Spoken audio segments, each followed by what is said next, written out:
ప్రపంచ కార్మికులారా ఏకం కండి అంటూ కార్ల్ మార్క్స్ ఇచ్చిన నినాదం స్ఫూర్తిగా తీసుకొని 1815 లోపల అమెరికా చికాగో నగరం లోపల పని గంటలు కుదించడం కోసం నీలి తోటలలో పనిచేస్తున్న కార్మికులందరూ ఏకదాటిపై వచ్చేసేసి ఉద్యమాలు చేస్తూ ఉంటే అక్కడి సామ్రాజ్యవాదం కానీ పెట్టుబడిదారు వ్యవస్థ కానీ కార్మికులపై అనేకమైనటువంటి ఆంక్షలు విధిస్తూ వారి కష్టాన్ని దోచుకోవడం కోసం శ్రమాన్ని పెట్టుబడిగా పెట్టి శ్రమ దోపిడీ చేస్తున్న వారిపై తిరగబడి 1815 లోపల మహా యుద్ధం ప్రకటించి అక్కడ ఆ ప్రభుత్వం వారిపై కాల్పులు జరుపుకున్న సందర్భం లోపల మరి అనేక మంది లక్షల మంది కార్మికులు చనిపోయిన రోజుల లోపల అక్కడ ఉన్న స్ఫూర్తిని తీసుకొని ఒక మహిళ తన చీర కొంగును చింపి ఆ తడిచిన రక్తంలో పట్టి ఒక కర్రకు జెండాగా ఎగురవేసి మరి ఇదే మా కార్మికుల జెండా అని చెప్పేసి ఆ రోజు స్ఫూర్తితో నింపుకున్న ఒక మహిళా స్ఫూర్తితో తీసుకొని వచ్చి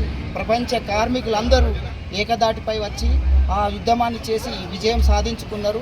ఆ ఉద్యమానికి జరిపి అక్కడ నీలి తోటల యజమానులందరూ సమావేశమై ఈ రోజు నుంచి మీకు పని గంటలు తగ్గించి మరి కార్మిక హక్కులను కార్మిక చట్టాలను మీకోసం సవరిస్తున్నామని చెప్పేసి 1815 లోపల తీసుకువచ్చిన ఈ కార్మిక చట్టాలను నేడు మరి మనం ఆ రోజు నుంచి ప్రతి మేడే 1వ రోజు నాడు మనం జెండా ఎగురవేస్తున్నాం. ఇది కార్మికుల విజయం. మరి నేటి కార్మికుల కోసం ప్రభుత్వాలు ఏం చేస్తున్నాయో మనమందరం చూడాల్సిన పరిస్థితి ఉంది.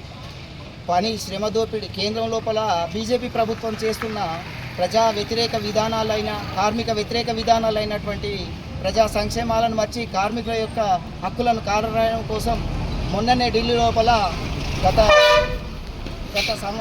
ప్రభుత్వ పాలన లోపలనే బీజేపీ ప్రభుత్వం లోపలనే ఢిల్లీ లోపల లక్షలాది మంది రైతులు మరి ఈ కార్మిక చట్టాలను సవరించకూడదు, మరి వ్యవసాయ కార్మిక చట్టాలను సవరించకూడదని చెప్పేసి 384 రోజులు అక్కడనే నిద్రాహారాలు మాని కుటుంబ పిల్లలతో సహా అక్కడ నిరాహార దీక్ష చేస్తే వందల మంది రైతులు చనిపోయిన సందర్భాలు ఉన్నాయి.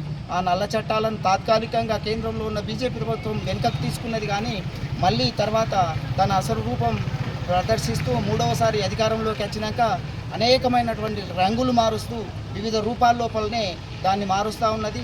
అందులో భాగంగానే కార్మికులుగా గ్రామీణ ప్రాంతంలో పనిచేస్తున్నటువంటి మహాత్మా గాంధీ జాతీయ ఉపాధి హామీ పథకం పేరును మార్చి జీరామ్జీ అనే చట్టాన్ని తీసుకువచ్చి కార్మికుల పొట్టన కొడుతూ ఉంది. గ్రామాల లోపల కార్మికులు కనుక పనిచేస్తున్న సందర్భాల లోపల ఉపాధి హామీలో పనిచేస్తున్న కార్మికులు తమ జాబ్ కార్డులను కోల్పోయి మరి జీరామ్జీ చట్టం ద్వారా ఎంతమంది ఉపాధి కూలీలు తమ ఉపాధిని కోల్పోయినరో, ఎంతమందిని పొట్టన కొట్టినరో మీరు గ్రామాలకు వెళ్ళి చూస్తే తెలుస్తూ ఉంది.